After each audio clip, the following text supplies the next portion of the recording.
teman-teman semua, kenalin nama aku Dita Putri Nur Oktaviani, mahasiswi program studi akuntansi dengan NIM 245116016. Di kesempatan kali ini, aku ingin sharing ke kalian gimana caranya ngerjain soal akuntansi keuangan tentang investasi, sewa, pendapatan, dan juga jurnal koreksi. Langsung aja kita simak video setelah ini. Nah, ini adalah soal pertama. Aku bakal bacain soalnya.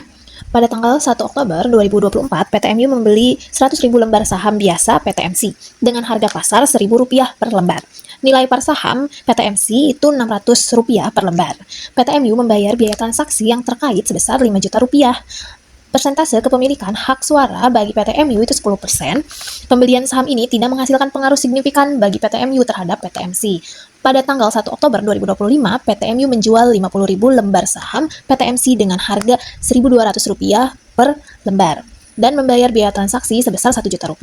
Harga pasar per lembar saham PTMC pada tanggal 31 Desember 2024 dan 2025 masing-masing Rp1.300 dan Rp1.000.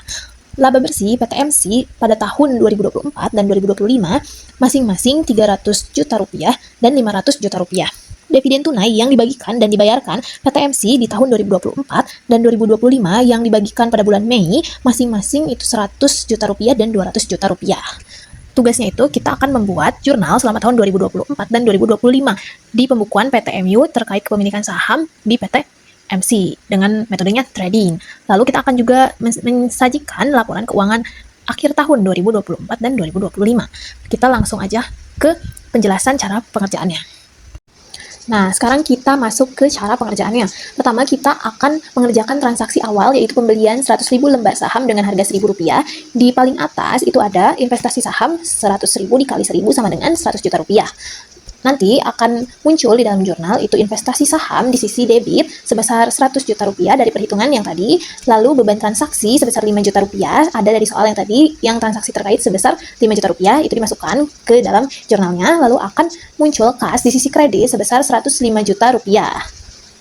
Lalu selanjutnya kita akan menghitung penyesuaian di tanggal 31 Desember 2024. Pertama kita akan menghitung nilai wajarnya. Nilai wajar ini didapat dari 100.000 lembar saham dikalikan dengan harga pasar di tahun 2024 di bulan Desember, yaitu 1.300 dengan hasil Rp130 juta. Lalu nilai perolehan itu sebesar Rp100 juta dari perhitungan yang sebelumnya.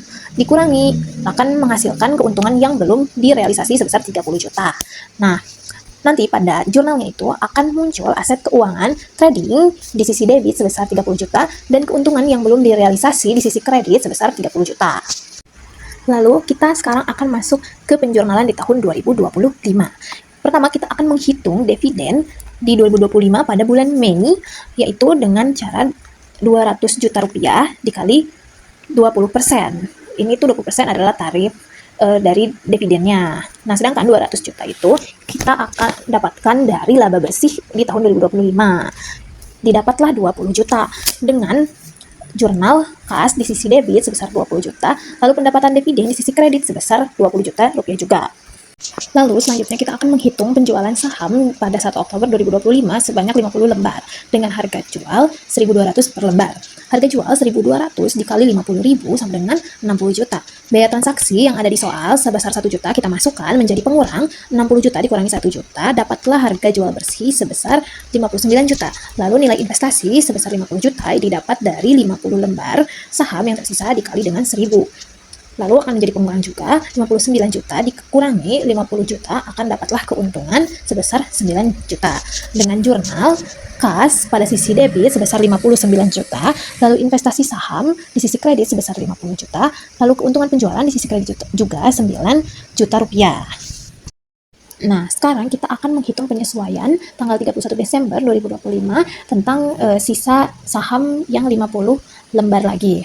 Pertama, kita akan menghitung nilai wajarnya. Rp1.000 didapat dari harga beli dikali sisa saham yaitu 50.000 didapatlah 50 juta. Lalu nilai perolehan yaitu nilai sisa sahamnya 50 juta juga. Ini akan menjadi pengurang, maka akan didapatlah 0 alias habis. Lalu nanti kita akan masukkan keuntungan yang belum direalisasikan yang sebelumnya itu sebesar 30 juta. Lalu kita akan tambahkan dapatlah 30 juta untuk keuntungan yang belum direalisasi. Nah, pada jurnalnya nanti akan muncul keuntungan yang belum direalisasi di sisi debit sebesar 30 juta, lalu penyesuaian perubahan nilai wajar di sisi kredit sebesar 30 juta.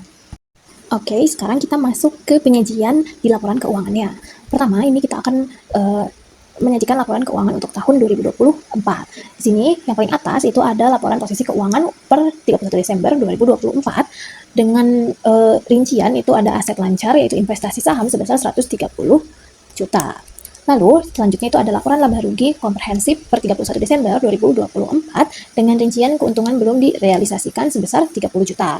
Nah, selanjutnya ada laporan keuangan untuk tahun 2025. Pertama itu ada laporan posisi keuangan per 31 Desember 2025 akan ada investasi saham sebagai aset lancar sebesar 50 juta, lalu laporan laba rugi komprehensif per 31 Desember 2025 dengan rincian pendapatan dividen sebesar 20 juta, pendapatan penjualan saham sebesar 9 juta, lalu keuntungan belum direalisasi sebesar 30 juta, ini akan menjadi pengurang, lalu akan didapatlah pendapatan lain-lain sebesar 1 juta, ini minus ya teman-teman, seperti itu.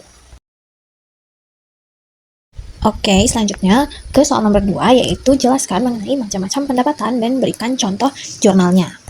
Nah, teman-teman, pendapatan itu dibagi menjadi dua. Ada pendapatan operasional yang ada di bagian berwarna hijau, lalu pendapatan non-operasional yang ada di bagian berwarna orange. Nah, pendapatan operasional itu adalah pendapatan yang diperoleh dari aktivitas utama atau inti bisnis perusahaan. Di antaranya itu ada pendapatan penjualan tunai, lalu ada pendapatan penjualan kredit, lalu ada pendapatan jasa. Nah, kalau pendapatan non-operasional itu merupakan pendapatan yang diperoleh dari kegiatan di luar operasi atau bisnis utama perusahaan. Di antaranya itu ada pendapatan bunga, pendapatan sewa, dan masih banyak lagi. Nah, sekarang aku akan kasih lihat contoh jurnalnya. Contoh jurnal yang pertama itu untuk pendapatan operasional, yaitu pendapatan penjualan tunai. Nanti itu akan muncul kas di sisi debit dan pendapatan penjualan di sisi kredit.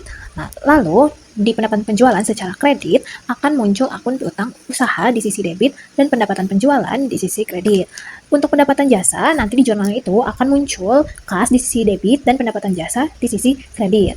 Lalu bagian 2 itu ada pendapatan non-operasional, di antaranya itu ada pendapatan bunga, nanti akan muncul di jurnalnya itu kas di debit, lalu pendapatan bunga di sisi kredit, lalu untuk pendapatan sewa juga sama akan muncul kas di sisi debit dan pendapatan sewa di sisi kredit.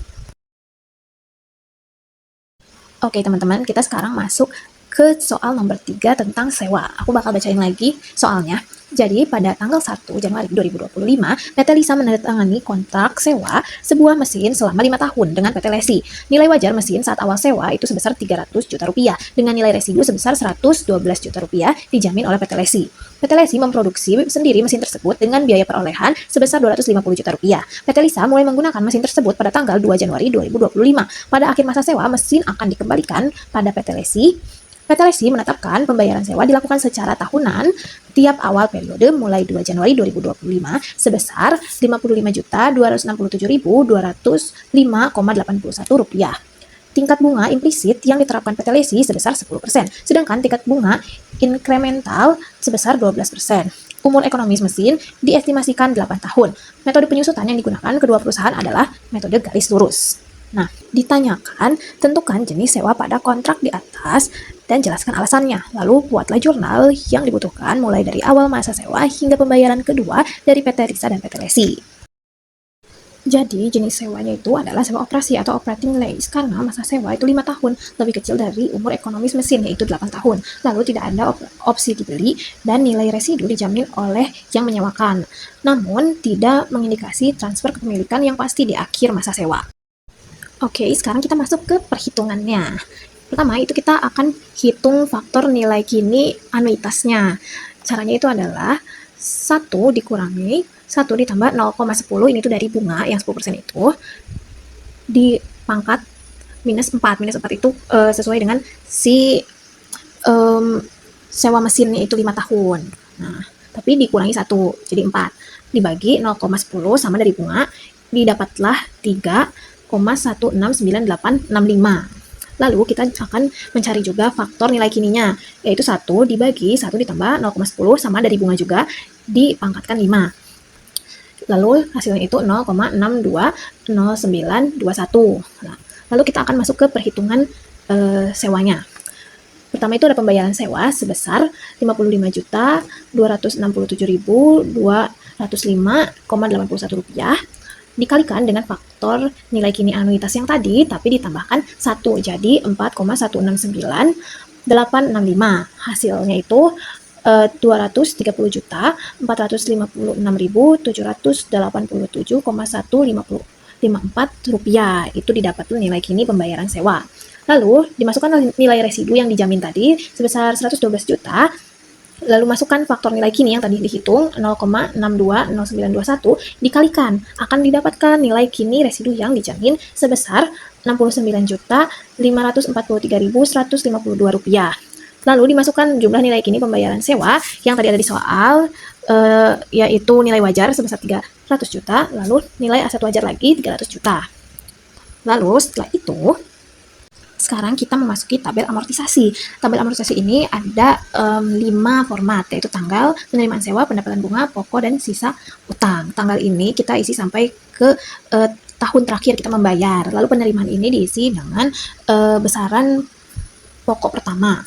Lalu pendapatan bunga ini akan dikalikan 10% sesuai dengan bunganya. Nah, kita mulai ya, sisa utang, yaitu kan 30 juta awal. Nah, sudah dibayarkan 55 juta sekian, jadi 300 juta dikurangi 55 juta sekian, didapatlah 244 juta sekian. Lalu sisa utang yang 244 juta sekian ini dikalikanlah 10%, yaitu bunga, didapatlah 24 juta sekian. Lalu di pokok yang sebelumnya yang 55 juta sekian itu dikurangi dengan 24 juta sekian, didapatlah pokok selanjutnya sebesar 30 juta sekian. Dan begitulah terus, seterusnya ke bawah. Nah, sekarang kita mulai ke penjurnalan untuk PT Lisa. Di tanggal 1 Januari 2025, kita akan menjurnal untuk pengakuan kewajiban, yaitu akan muncul aset sewa di sebelah debit sebesar 300 juta dan utang sewa di sebelah kredit sebesar 300 juta. Lalu pada tanggal 2 Januarinya, untuk pembayaran ke-1 akan muncul utang sewa di sebelah debit sebesar 55 juta sekian dan kas sebesar 55 juta sekian. Lalu selanjutnya kita akan menghitung penyusutan pada tanggal 31 Desember 2025, yaitu 300 juta dari nilai wajar itu dikurangi 112 juta dari nilai residu dibagi 5 dari tahun sewanya. Didapatlah 188 juta dibagi 5 sama dengan 37 juta 600. Nah, nanti untuk penjurnalannya itu akan muncul beban penyusutan di debit sebesar 37.600, lalu akumulasi penyusutan di kredit sebesar 37.600, beban bunga di debit sebesar 24 juta sekian, lalu utang bunga di kredit sebesar 24 juta sekian. Lalu selanjutnya untuk pembayaran kedua pada tanggal 2 Januari 2026 akan muncul utang sewa di debit sebesar 30 juta sekian, utang bunga di debit juga sebesar 24 juta sekian, lalu kas di kredit sebesar 55 juta sekian. Nah, sekarang kita masuk ke jurnal PT Lesi. Untuk awal masa sewa pada tanggal 1 Januari 2025 akan muncul piutang sewa di debit sebesar 300 juta, lalu pendapatan di kredit sebesar 300 juta, lalu beban pokok penjualan sebesar 250 juta di debit, dan persediaan mesin di kredit sebesar 250 juta. Lalu selanjutnya penerimaan pendapatan ke-1 pada tanggal 2 Januari 2025 akan muncul kas di debit sebesar 55 juta sekian, lalu piutang sewa di kredit sebesar 55 juta sekian. Dan pada akhir tahun, tanggal 31 Desember 2025 akan muncul piutang bunga di sebelah debit sebesar 24 juta sekian dan pendapatan bunga di kredit sebesar 24 juta sekian. Lalu yang terakhir itu akan ada pada penerimaan pendapatan kedua di tanggal 2 Januari 2026, itu akan muncul kas di debit sebesar 55 juta sekian, lalu piutang sewa sebesar 30 juta sekian, dan piutang bunga sebesar 24 juta sekian. Oke, sekarang kita masuk ke soal terakhir, yaitu tentang jurnal koreksi. Aku bakal bacain lagi. Jadi, pada tanggal 7 Januari, perusahaan membeli perlengkapan kantor senilai 220.000 secara kredit. Ternyata transaksi tersebut dibukukan ke perkiraan kas yang berarti pembelian tunai. Lalu, pada tanggal 11 Januari, diketahui kesalahan itu. Dimintalah jurnal koreksi. Lalu, pada tanggal 4 Januari, pihak perusahaan membayar beban iklan senilai 172.000. Ternyata saat diposting, beban iklan dicatat sebesar 135.000. Pada tanggal 6, diketahuilah kesalahan tersebut. Diminta dibuatkan jurnal koreksi. Oke, sekarang kita buatkan jurnal koreksinya. Untuk yang pertama yaitu di tanggal 11 Januari ketahuannya, nanti itu akan muncul akun kas di debit sebesar 220.000 dan utang usaha di kredit sebesar 220.000. Lalu untuk yang kedua yang ketahuan tanggal 6 Januari itu nanti akan muncul beban iklan di sebelah debit sebesar 37.000. Ini itu selisihnya ya teman-teman. Dan kas di kredit sebesar 37.000 juga.